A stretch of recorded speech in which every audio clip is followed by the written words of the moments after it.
Her name was Sara Baartman, daughter of South Africa. She went to Europe willingly, thinking she would find riches and fame. They fooled her. In Europe, she found humiliation, forced to be a spectacle because many of them had never seen a naked black woman's body. They nicknamed her Hottentot Venus. They were fascinated by her large, full breasts, big hips, buttocks, and big lips. They stared, touched, and laughed. She couldn't really be human because she didn't look like a white woman. Her skin was the deepest shade of the darkest chocolate. Her hair was a thick black cloud on her head. Doctors and medical students scribbled madly in their medical journals descriptions of her body. She was later sold to a circus where she danced naked for the entertainment of white people. In their mind, her large breasts, buttocks, and her elongated labia made her inferior and oversexed. This justified their inhumane treatment of the black man and the black woman.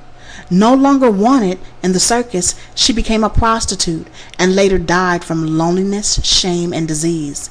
She had been in Europe for only 5 years and was only 25 when she died. But her story doesn't end there. Even in death, she wasn't allowed dignity. Europeans were fascinated and obsessed with Sara Bartman. When she died, they cut out her vagina, her brain, her skeleton, preserved them in jars, and placed them all on display along with a plaster of her actual body. For 160 years, people could walk into a museum, look at Sara Bartman's vagina, her brain, her skeleton, and see what she looked like naked. In 1974, they took down the display, but they still kept her remains. It wasn't until 2002 that her remains were returned to her homeland and given a long overdue proper burial. Some would say Hottentot Venus, aka Sara Bartman, was one of the first video vixens. Before television, before radio, Sara Bartman became the blueprint for degrading and humiliating the black woman on a worldwide level. Sara, this one is for you. I will not forget you. I will not allow others to forget you. I will make sure our people remember you and know your name. Black America, I find you guilty of murder. You're slowly killing the black woman with your blatant disrespect for black womanhood.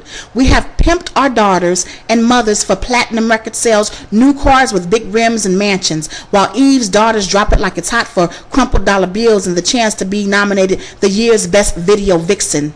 We spit on Sara Bartman's memory, and Harriet is turning over in her grave while Sojourner stands at the throne of the Almighty, praying, "Forgive them, Father, for they know not what they do." Do you? Do you understand what you have done, what you are doing? How many black women came before you and played the maid and prostitute so you wouldn't have to? How many of us have turned down roles because we valued how the world viewed black women? But not today's daughters. For a few dollars, they feed into America's jungle bunny fantasy, shaking their fangs half naked with a smile upon their faces, but their eyes say, save me from myself. And where is black America? We are on the sidelines cheering because baby girl is no longer a resident of the ghetto. She's riding in Bentleys or Benzes draped in furs and diamonds, and the record label just bought her a fat house. But have we forgotten? Massa always kept his main hoe close to the big house or a house to call her own, as long as she opened the door when he came knocking. And he will be coming back. It's so sad. Back then we were forced to degrade ourselves to the level of being some man's whore. Today we willingly degrade ourselves. The black woman has become America's #1 whore. We fought that label for so many years, but here our daughters came along and solidified the deal. But many of us sold our daughters to them.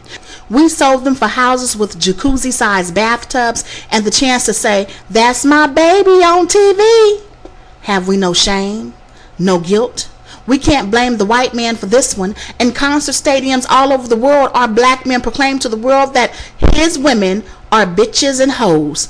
It's so common, some of us think that this is our name and answer to it.